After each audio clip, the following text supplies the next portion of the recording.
오늘 우리에게 주시는 하나님의 말씀 보겠습니다. 하나님 말씀은 구약성경 요나 3장 1절부터 10절까지 말씀입니다.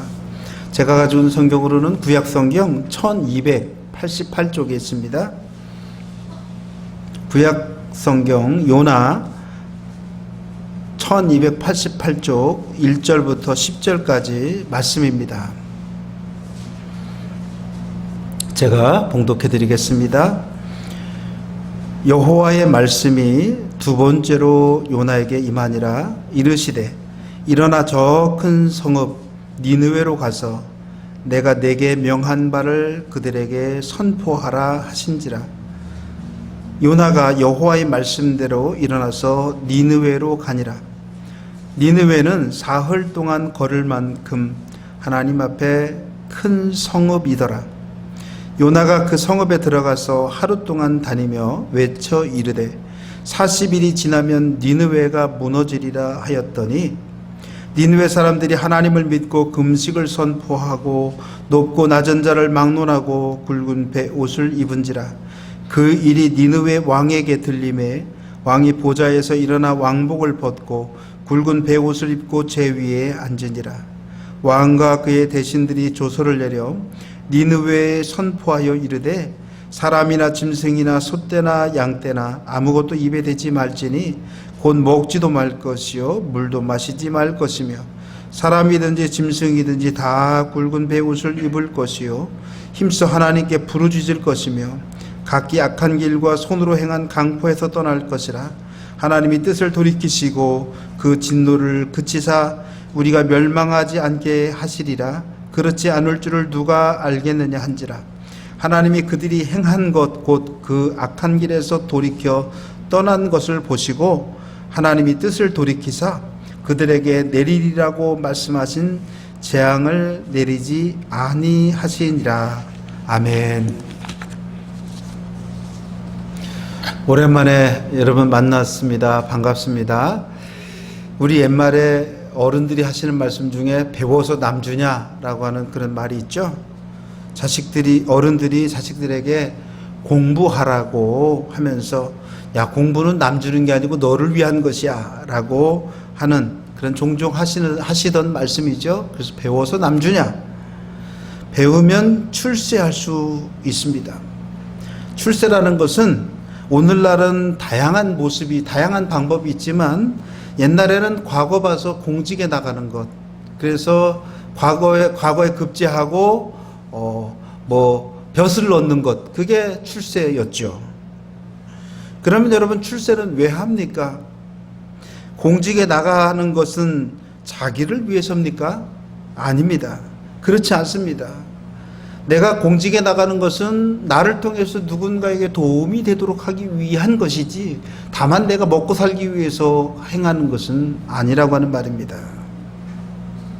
그러니 배워서 남주냐? 이 말은 잘못된 말입니다. 배워서 남줘라 하는 말로 바뀌어야죠. 야, 너 배워서 남줘라. 그러니 열심히 공부해라. 그게 사실은 바른 말이라고 하는 그런 말입니다. 예, 배움은 남을 주기 위한 것입니다. 물론 자기를 위하기도 하죠. 자기가 하고 싶은 일을 하기 위해서는 배워야 합니다. 시작은 분명히 자기를 위한 것이지만 그러나 그 나중은 분명히 남을 위한 것이라고 하는 그런 말입니다. 배워서 세상을 위해서, 세상 사람들을 위해서 사용할 줄 알아야 그것이 진정한 배움이라고 하는 말입니다. 여러분, 저는 우리의 신앙생활도 마찬가지라고 생각합니다. 우리의 신앙은 자기를 위한 것이죠. 자기의 병을 고치기 위해서 신앙생활을 합니다. 자기의 문제를 해결하고 싶어서 신앙생활을 합니다. 자기의 마음의 평안을 누리고자 신앙생활을 합니다. 자기가 구원받기 위해서 신앙생활을 합니다. 자기를 위해서입니다. 그러나 여러분, 처음에는 그렇게 자기를 위해서 시작했다고 할지라도 거기에 계속 머무는 것은 성숙한 신앙인의 모습은 아닙니다. 비록 시작은 자기를 위해서 자기 중심으로 했다고 할지라도 신앙이 깊어지고 연륜이 오래되면 남을 생각하고 주님을 생각합니다. 그래서 이제 자기의 중심에서 다른 사람 중심으로 주님 중심으로 바뀌어지는 것입니다. 여러분 그렇지 않습니까? 사도 바울을 생각해 봅니다. 사도 바울은 자신은 오직 그리스도의 복음을 위해서 부르심을 받았다고 자기 자신을 소개합니다. 자신을 위한 것이 아니라 복음을 위한 것이고 주님을 위한 것이고 하나님을 위한 것이라고 그렇게 말합니다. 로마서 14장 7절로 8절에서 우리 중에 누구든지 자기를 위하여 사는 자가 없고 자기를 위하여 죽는 자도 없도다. 우리가 살아도 주를 위하여 살고 죽어도 주를 위하여 죽나니 그러므로 사나 죽으나 우리가 주의 것이로다. 사나 죽으나 우리는 주의 것이고 사나 죽으나 우리는 주를 위해서 살고 주를 위해서 죽는다라고 하는 말입니다. 사도 바울은 최소한 자기는 그렇게 주를 위해서 살고 주를 위해서 죽는다고 그렇게 살아가는 것이 그리스도인이라고 그렇게 고백합니다. 그렇게 살아도 주를 위하여 죽어도 주를 위하여 해야 한다는 말입니다. 사는 이유도 주님을 위한 것이고 죽는 이유도 주님을 위한 것이어야 한다고 말하는 것입니다. 여러분 바로 이런 모습이 자기를 위하던 신앙생활에서 남을 위하고 주님을 위하는 신앙생활로 변화된 성도들의 모습이라고 하는 것입니다. 성숙한 신앙인의 모습이라고 하는 그런 말입니다. 그런데 우리는 어떻습니까? 꽤 오랫동안 신앙생활을 했으면서도 여전히 살아도 나를 위하여 살고 죽어도 나를 위하여 죽는 그런 모습으로 그렇게 살아가고 있는 것은 아닙니까? 여전히 나를 위한 삶에만 머물러 있지는 않습니까? 여전히 내 마음대로 내 생각대로 내 욕심대로 그렇게 살아가고 있지는 않느냐고 하는 말입니다. 오늘의 복음서 본문은요 마가복음 1장 16절로 20절의 말씀인데 이 말씀에는 주님이 처음 제자들을 부르는 장면이 소개되고 있습니다. 주님이 처음 제자들을 부르니까 그 제자들이 모든 것을 버려두고 주님의 뒤를 따랐다고 그렇게 말씀합니다. 모든 것을 버려두고 주님을 따른다고 하는 것은 쉬운 일이 아닙니다. 아니 참 힘든 일입니다. 그럼에도 그들은 모든 것을 버려두고 주님만을 따랐습니다. 오직 주님이 자기들을 부르셨다고 하는 그 이유 하나만으로 그들은 그렇게 살았습니다. 처음부터 그렇게 살았습니다. 시작부터 그렇게 살았습니다. 이것은 구약시대의 예언자들도 마찬가지였습니다. 그들은 하나님이 자기들을 부르셨다고 하는 그 이유 하나만으로 남들이 가지 않는 길을 걸어갔습니다. 고통스러운 길, 외로운 길을 걸어갔습니다. 어떻게 하든지 자기들을 불러주신 하나님이 원하시는 일을 감당하려고 노력했습니다. 그런데 오늘 본문에 나오는 요나는 좀 다릅니다. 요나는 예언자 중에서 가장 특이한 인물입니다. 하나님께서 요나에게 사명을 맡겨주시는데 그는 그 하나님의 사명을 거부하고 자기 마음속에 있는 원칙을 지키려고 하나님으로부터 멀리 도망했습니다. 여러분 예언자들이 하나님의 사명을 거부하는 데에는 대체로 자기가 가진 능력이 모자라기 때문이라고 그렇게 말합니다. 자기는 그럴 만한 사람이 아니라고 그렇게 말합니다. 그러니 할 만한 다른 사람들을 찾아서 그 사람에게 맡기는 것이 좋지 않겠느냐고 그렇게 말합니다. 가장 대표적인 사람이 모세였습니다. 하나님이 모세를 부르니까 나는 그럴 만한 사람이 못 됩니다. 나중에 핑계를 대다가 나는 말도 잘 못하는 사람입니다. 그럼에도 하나님은 모세를 불러주셨죠. 여러분 또 눈물의 선지자 예레미야는 또 어떻습니까? 예레미야는요 나는 아직 아이라서 말을 잘할 줄 모릅니다. 그렇게 말하지 않습니까? 여러분 그게 보통 일반적인 선지자들의 하나님께 부름을 받을 때의 모습이라고 하는 그런 말입니다. 그럼에도 그들은 결국 하나님의 소명을 받아들이고 하나님의 말씀대로 살려고 노력하고 그렇게 살아갑니다. 그러나 여러분 요나의 경우는 좀 달랐다는 겁니다. 하나님이 자기에게 주신 사명이 마음에 들지 않았습니다. 하나님이 주신 사명을 좋게 받아들이지 못했습니다. 그래서 끝까지 거부합니다. 물론 마지막에는 억지로 하나님의 뜻대로 하는 것처럼 보이지만 그것도 사실은 울며 겨자 먹기로 그렇게 하고 있습니다. 요나서를 계속 읽어보면 요나는 끝까지 하나님의 마음을 알지 못합니다. 그리고 스스로의 생각, 스스로의 신앙에 갇혀서 살아가고 있습니다. 하나님을 알지 못하는 니느웨 사람들보다도 사실은 요나가 더 하나님의 마음을 아프게 하고 있습니다. 어쩌면 오늘날의 자기중심적인 신앙생활을 하고 있는 편협한 신앙인들의 모습을 요나가 대표적으로 보여주고 있는 것인지도 모르겠습니다. 하나님의 마음을 헤아리기보다는 자기의 생각, 자기의 마음이 더 중요합니다. 하나님의 사명보다는 내 일이 더 중요합니다. 하나님이 욕먹는 것보다는 내가 욕먹지 않는 것이 더 중요한 그런 삶을 살아갑니다. 하나님보다는 자기가 더 중요한 그런 삶. 여러분, 바로 그런 신앙이 요나가 가졌던 것이고요. 결국 그러한 모습은 하나님의 마음을 아프게 하는 것이라고 하는 사실을 우리는 기억해야 합니다. 며칠 전에 유대교 랍비가 쓴, 여자 유대교 랍비는 아주 많지 않은데 여자 유대교 랍비 나오미 레비라고 하는 사람이 쓴 책을 읽었는데 거기에는 무신론자에 대해서 설명하고 있습니다. 이 무신론자가 두 종류의 무신론자가 있는데 하나는 관념적인 무신론자고 하나는 실천적인 무신론자라고 하는 겁니다. 이 관념적인 무신론자는 어떤 사람이냐면 생각으로 하나님이 없다, 신이 없다고 생각하는 사람들. 그런데 실천적인 무신론자는 삶으로 하나님이 신이 없다, 하나님이 없다고 그렇게 보여주는 사람들이라는 겁니다. 근데 이 나오미 레비아라고 하는 사람은 말하기를 관념적 무신론자들은 사실 무섭거나 두려울 게 없다는 겁니다. 그는 그냥 하나님이 없다, 신이 없다고 생각하고 그냥 그대로 살아가는 거니까. 그런데 진짜 문제가 되는 것은 실천적 무신론자라는 겁니다. 이 실천적 무신론자 속에는 사실은 하나님이 있다고, 하나님을 믿는다고 고백하는 사람들도 포함되어 있기 때문에 그렇습니다. 하나님이 있다고, 하나님을 믿는다고 말하면서도 그의 삶으로는 정말 하나님이 없는 것처럼 그렇게 살아가는 사람들이 정말 무섭고 두려운 사람들이라 그렇게 말합니다. 하나님이 있다고 그렇게 믿지만, 그렇게 생각하지만 삶으로는 하나님이 없는 것처럼 살아가기 때문에 그게 더 진짜 문제고 더 무서운 것이라고 하는 그런 말입니다. 그런데 오늘 본문에 나오는 요나가 그렇지 않습니까? 요나는 하나님이 있다고 여기지만, 하나님을 믿는다고 말하지만, 그는 자신이 하나님의 선지자라고 말하지만, 그러나 정작 하나님의 뜻대로 살아가려고 하지는 않는다고 하는 겁니다. 하나님을 자기의 뜻에 굴복시키려고 그렇게 살아가고 있다라고 하는 사실을 우리가 발견하게 됩니다. 하나님을 우습게 여기고 있습니다. 하나님보다는 자기가 더 중요합니다. 하나님이 준 사명보다는 자기 생각이 더 중요합니다. 이런 것이야말로 바로 실천적 무신론자가 아니겠느냐라고 하는 말입니다. 여러분, 요나에게 주어진 사명이 무엇입니까? 니느웨로 가라는 것입니다. 니느웨에 가서 하나님의 심판을 전파하라는 것입니다. 왜 하나님의 심판을 전파하도록 하십니까?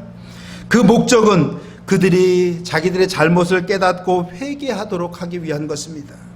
심판이 목적이 아니라 심판받지 않게 하는 것이 목적이라고 하는 겁니다.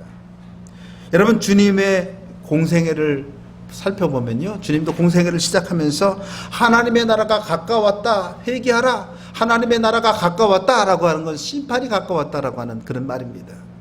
그러나 아직 심판이 다가오고 있지만 완전히 온 것이 아니기 때문에 아직 기회가 있다, 아직 회개하면 용서받을 수 있다, 새로운 삶을 살 수 있다라고 하는 기회를 주는 말씀이라고 하는 겁니다. 그러니 심판이 목적이 아니라 회개가 목적인 선포였다라고 하는 그런 말입니다. 그러나 여러분, 요나는 니느웨에 가고 싶지 않았습니다. 자기가 니느웨로 가서 하나님의 말씀을 전하여서 니느웨 사람들이 혹시라도 회개하여 구원을 받을까 걱정되었습니다. 왜 그렇습니까? 요나는 니느웨가 너무 싫었습니다. 니느웨가 너무 미웠습니다. 니느웨는 북이스라엘을 멸망시킨 아수르라고 하는 나라의 수도였습니다. 자기 동족을 멸망시킨 나라였습니다. 그러니 그들이 구원받는 것은 두고 볼 수 없었습니다. 물론 그 나라에 들어가서 자기의 안전의 문제도 걱정되었을 수 있을 것입니다. 적국의 수도에 가는 것이니 말입니다. 그러니 그곳에 가려면 목숨을 걸어야만 했는데, 하지만 요나는 그러한 일에, 자기가 싫어하는 일에 목숨을 걸고 싶지 않았습니다. 그 일이 목숨을 걸 만한 일이라고, 자기가 수고할 만한 일이라고 생각하지 않았습니다. 도무지 그는 받아들일 수 없었습니다. 가고 싶지도 않았고 하고 싶지도 않았습니다. 그래서 요나는요, 니느웨의 반대편 다시스라고 하는 곳으로 갑니다. 그 당시 활발한 무역항이었던 다시스로 도망을 갑니다. 벳사까지 지불하면서 하나님의 사명을 피하여서, 하나님의 얼굴을 피하여서 자신의 삶을 새롭게 살아가려고 합니다. 그는 생각하기를 멀리 도망가면 될 줄 알았습니다. 그러면 하나님이 주신 사명에서 벗어날 줄 알았습니다. 자기가 귀찮아하고 싫어하고 미워하는 일을 하지 않아도 될 줄로 알았습니다. 그런데요, 하나님은 도망치는 요나를 그냥 버려두지 않으십니다. 요나가 탄 배에 폭풍을 보내어서 끈질기게 따라갔습니다. 이유도 모른 채 큰 폭풍을 만난 뱃사람들은 온갖 힘을 다하여 폭풍을 극복하려고 애를 씁니다. 하지만 그 폭풍과 풍랑의 원인이었던 요나는 배 밑에서 잠을 자고 있습니다. 우여곡절 끝에 그 큰 바람이 요나로 인한 것임을 알게 되었고, 요나는 자기를 바다에 던지라고, 그러면 바다가 잔잔해지리라고 분노에 찬 모습으로 그렇게 대답합니다. 요나는 그 폭풍이 바로 자기 때문임을 잘 알고 있었습니다. 그러니 자기만 바다에 던져지면 풍랑은 잠잠해질 것이라고 여겼습니다. 차라리 죽으면 내가 이 고통에서도 벗어나고 내가 하기 싫은 일도 하지 않을 것이라고 아마 그는 그렇게 생각했던 것 같습니다. 결국 요나는 바다에 던져집니다. 그런데 놀랍게도 하나님은 큰 물고기를 예비하셨고, 그 큰 물고기 뱃속에서 요나는 사흘 동안이나 갇혀 있었습니다.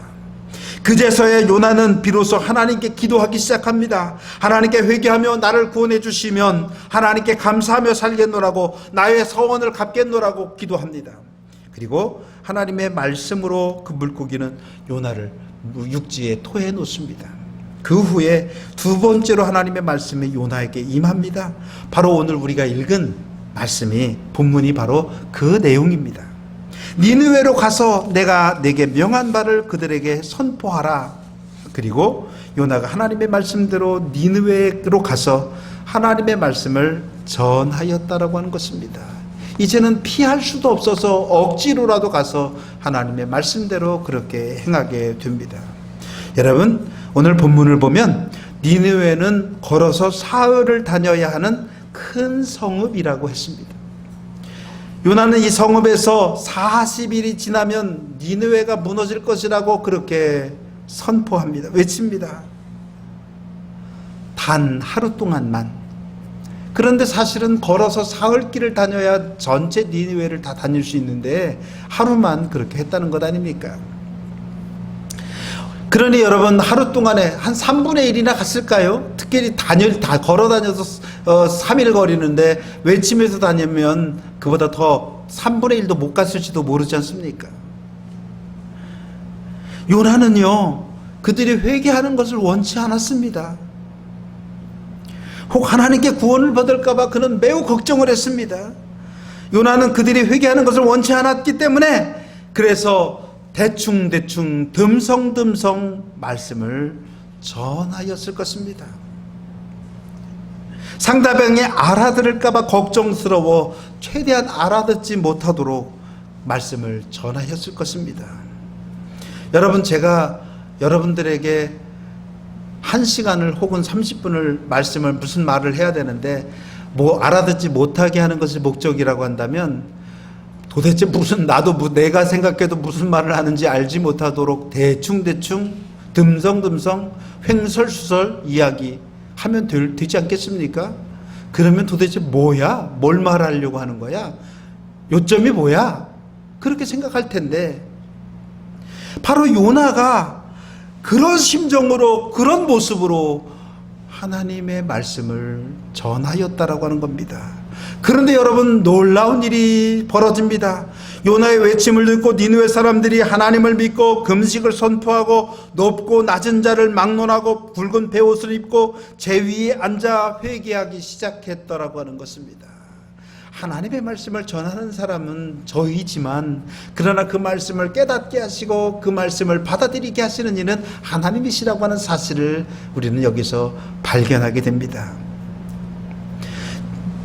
배에 옷을 입고 제 위에 앉아서 회개하기 시작했는데 이 소문을 듣고 왕까지도 왕복을 벗고 굵은 배옷을 입고 제 위에 앉아서 회개에 동참합니다. 왕이 조서까지 내려서 회개를 선포하면서 사람이나 짐승에게까지 금식을 지키고 회개하고 죄악에서 떠날 것을 촉구합니다. 정작 말씀을 전하는 요나는 대충대충 띄엄띄엄 전했는데 그만 거기에는 놀라운 일이 생겨나게 되었다라고 하는 겁니다. 여러분, 시편 51편 17절에서 이렇게 말씀합니다. 하나님께서 구하시는 제사는 상한 심령이라 하나님이여 상하고 통회하는 마음을 주께서 멸시하지 아니하시리이다. 여러분, 하나님께서 원하시는 예배는 많은 예물을 드리고 많은 사람들이 모이는 것이 아니라 자기가 죄인이라고 하는 마음으로 회개하는 것이고 그렇게 회개하는 사람들을 기뻐 받아 주신다는 것입니다. 그런데 바로 니느웨 사람들이 그랬습니다. 그들은 상한 심령으로 하나님께 자신들을 드렸습니다. 그리고 하나님은 그들의 회개를 기뻐 받아 주셨다라고 하는 것입니다. 그런데 이상한 광경이 벌어집니다. 하나님의 백성을 괴롭혔던 니느웨는 회개하면서 하나님의 자비로우심을 기대하지만 하나님의 선지자 요나는 그런 것에는 관심이 없습니다. 오히려 니느웨 사람들이 보인 반응 때문에 화가 치밀어 오릅니다. 이럴까봐 내가 니느웨로 오지 않으려고 했다라고 하는 것입니다. 하나님은 어떻게든 니느웨 사람들을 구원하시고자 하시지만 요나는 어떻게든 니느웨 사람들이 심판받게 하기를 원했다라고 하는 그런 말입니다. 그래서 다시스로 도망하였던 것이죠. 여러분, 우리는 이 요나의 모습에서 하나님의 마음을 따르려고 하기보다는 자신의 마음을 따르는 편협한 신앙인의 모습을 보게 됩니다. 여러분, 진짜 하나님의 마음을 아프게 한 것은 니느웨 사람들이 아니었습니다. 바로 요나였습니다. 하나님을 믿는다고 하나님의 사명자라고 스스로 생각하고 있는 요나가 오히려 하나님의 마음을 아프게 하고 있었더라고 하는 것입니다. 여러분, 혹시 우리가 하나님을 섬긴다고 하면서도 요나의 마음을, 요나의 모습을 가지고 살아가는 것은 아닌지 돌아보아야 합니다. 내가 하나님의 마음이 아니라 나의 마음을, 나의 생각을, 나의 고집을, 나의 기준을 가지고 살아가고 있는 것은 아닌지 우리는 살펴보아야 합니다. 여러분, 하나님은 니느웨 사람들이 회개하고 하나님을 믿는 것을 원하셨죠. 그런데 그런 하나님의 마음을 알았던 것은 바로 이 니느웨 사람들이었습니다. 9절을 보니까 자기들이 멸망하리라고 하는 소식을 들은 니느웨 사람들이 보인 반응이 나옵니다. 하나님이 뜻을 돌이키시고 그 진노를 그치사 우리가 멸망하지 않게 하시리라. 그렇지 않을 줄을 누가 알겠느냐? 그들은 하나님의 마음을 알고 있었습니다. 그리고 하나님의 자비로우심에 자신의 모든 것을 걸었습니다. 그리고 하나님은 이러한 니느웨 백성들의 행동을 기뻐하셨죠. 그리고 그들을 용서하셨습니다. 10절의 말씀입니다. 하나님이 그들이 행한 것 곧 악한 길에서 돌이켜 떠난 것을 보시고 하나님의 뜻을 돌이키사 그들에게 내리리라고 말씀하신 재앙을 내리지 아니하시니라. 여러분, 하나님의 뜻은 심판이 아니었습니다. 하나님의 뜻은 죄인들을 구원하시는 것이었습니다. 여기에는 이스라엘 백성이나 이방인이나 구분이 없습니다. 하나님의 백성을 그렇게 괴롭히고 못살게 굴었던 니느웨까지도 회개하는 것을 기쁘게 받으시고 의롭게 여기시는 하나님이셨습니다. 여러분, 하나님의 뜻을 피해서 다시스로 도망가고 바다로 던져지고 그 속에서도 깨닫지 못하다가 3일 만에 하나님 앞에 회개하였던 요나, 그리고 억지로 하나님의 말씀을 전한다고 하면서도 불평과 원망 가운데 투덜거리는 그 요나까지도 하나님은 여전히 용납해 주시고 사랑해 주셨음을 우리는 이 요나서를 통해서 발견할 수 있습니다. 여러분, 요한복음 3장 16절 말씀을 잘 아시지요? 누구든지 예수 믿으면 멸망하지 않고 영생을 얻으리로다. 누구든지입니다. 회개하고 복음을 믿는 사람이라면 누구든지입니다. 내가 싫어하는 사람이라도 나의 원수라도 누구든지 하나님의 아들 예수 그리스도를 믿으면 구원을 받습니다. 누구든지 죄 없다고 여겨주신다고 하는 것입니다. 요나라도 다르지 않다라고 하는 것입니다. 사랑하는 성도 여러분, 우리는 모두 우리 자신이 구원받기 위해서 부름받았습니다. 그러나 우리들만이 아니라 세상 사람들의 구원을 위해서도 부름을 받았습니다. 처음에는 내가 구원받기 위해서 부름받은 것이지만, 그러나 다시 불러주셔서 우리에게 소명을 주셔서 이제 너를 위해서만이 아니라 다른 사람들을 위해서도 나를 위해서도 살아가라고 주님이 불러주신 것입니다. 바로 처음 제자들처럼 말입니다. 우리들은 세상을 향하여 안타까워하시는 하나님의 마음을 알아야 합니다. 그리고 그 마음을 기쁘시게 하는 삶을 살아야 합니다. 시편 118편 5절 말씀은 내가 고통 중에 여호와께 부르짖었더니 여호와께서 응답하시고 나를 넓은 곳에 세우셨도다. 제가 아주 좋아하던 말씀인데, 그런데 제가 유대인 랍비를 통해서 새로운 해석을 제가 배웠는데, 이 고통 중에 부르짖었는데 넓은 곳에 나를 세우셨다고 말하지 않습니까? 말씀하지 않습니까? 그래서 이 고통은 어떤 뜻이 있냐면 좁은 곳이라고 하는 뜻이 거기에 또한 담겨져 있습니다. 내가 좁은 곳에서 불렀더니 하나님이 나를 넓은 곳에 세우셨다라고 하는 그런 말입니다. 그래서 이것을 이렇게 또 해석할 수 있는데, 내가 옹졸한 마음, 편협한 마음 가운데서 하나님께 부르짖었더니 하나님이 나를 넓은 마음으로 인도하셨다라고 하는 그런 의미의 말씀입니다. 우리가 옹졸하고 편협한 마음 가운데 살아갈 때 하나님께 부르짖으면 하나님 우리를 넓은 마음으로 인도해 주신다라고 하는 그런 말씀입니다.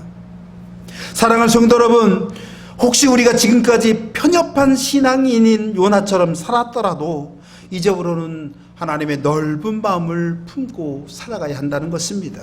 모든 사람을 사랑하시고 구원하시고자 하는 하나님의 마음을 품고 실천적 무신론자가 아니라 실천적 유신론자, 실천적 신앙인으로서 우리는 살아가야 한다고 하는 것입니다. 나의 삶으로 하나님이 계심을, 하나님이 나와 함께 하심을 보여주는 삶, 그 나를 사랑하시는 하나님, 우리의 하나님을 온전한 하나님으로 섬기는 삶을 살아가야 합니다. 이것이 성숙한 신앙인의 모습이요, 하나님의 마음을 품은 우리 그리스도인들의 모습이 되어질 것입니다. 우리 사랑하는 은대교회 모든 성도님들이 편협한 신앙인이 아니라 하나님의 마음을 품은 넉넉한 마음의 신앙인, 넓은 마음의 신앙인들이 모두 되어지시기를 간절히 축원합니다. 기도하겠습니다. 저희들을 사랑하여 주시는 고마우신 아버지 하나님, 하나님의 은혜와 사랑에 감사드립니다. 우리에게 넉넉한 마음을 주시고 넓은 마음을 주셔서 하나님, 정말 우리를 싫어하는 사람들, 미워하는 사람들까지도 품고 그들을 하나님의 구원으로 인도하며 살아가는 복된 삶을 살아갈 수 있도록 허락하여 주시옵소서. 요나까지도 하나님은 사랑하시고 요나까지도 용서하시며 그를 설득시키시고 그에게 더욱더 사랑을 베푸시며 함께 하시는 분이심을 우리에게 알게 하셨사오니, 오늘 우리도 하나님의 그 사랑을 깨닫고 살아가는 진정으로 실천하는 신앙인들 되게 하여 주시옵소서. 우리를 사랑하여 주시는 예수님의 이름 받들어 감사하며 기도드렸습니다. 아멘.